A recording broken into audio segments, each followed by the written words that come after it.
Hello, அனைவருக்கும் வணக்கம். உறவுகளே, எப்படி இருக்கீங்க? வாழ்க வளமுடன். உங்கள் நலமே என் நலம்.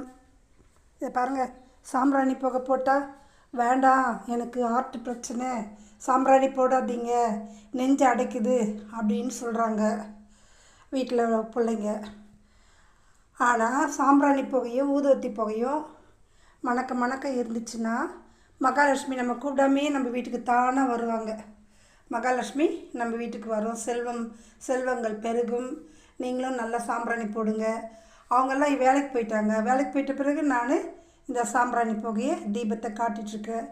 ஊதுவத்தி நிறைய ஏற்றி வைப்பேன். நான் சேர்த்து அவங்களுக்காகவும் பார்க்கணும், உடலையும் பார்க்கணும். ஆமாங்க, சாம்பிராணி போட்ட சளி தொல்லெல்லாம் நீங்கும். வீட்டில் மகாலட்சுமி பெருகுவாங்க. சம்பாதிக்கிறதெல்லாம் செலவாய்க்கினே போகுதுன்னு சொல்கிறோமே, செலவாகாதுங்க.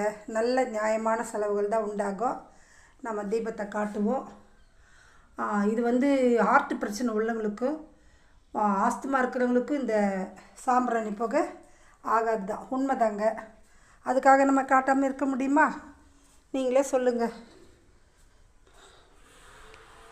அவங்கெல்லாம் வேலைக்கு போயிட்ட பிந்தி நான் இப்படி தாங்க செய்கிறது. என்ன பண்ணுறது, என்னால் சாம்பிராணி புகைலாம் போடாது இருக்க முடியாது.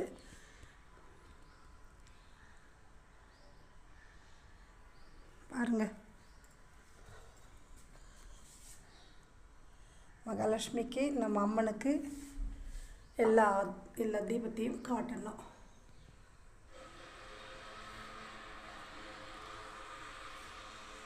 நெஞ்சு சளி ஆஸ்துமா உள்ளவங்களுக்கும் ஹார்ட் ப்ராப்ளம் இருக்கிறவங்களுக்கும் ஆகாது தான்.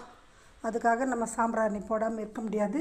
அவங்களாம் வேலைக்கு கிளம்பிட்ட பிந்தி நீங்கள் சாம்பிராணி போட்டு பூஜை அறையில் வச்சுருங்க. நன்றி, வணக்கம். வாழ்க வளமுடன். சிவாய நம.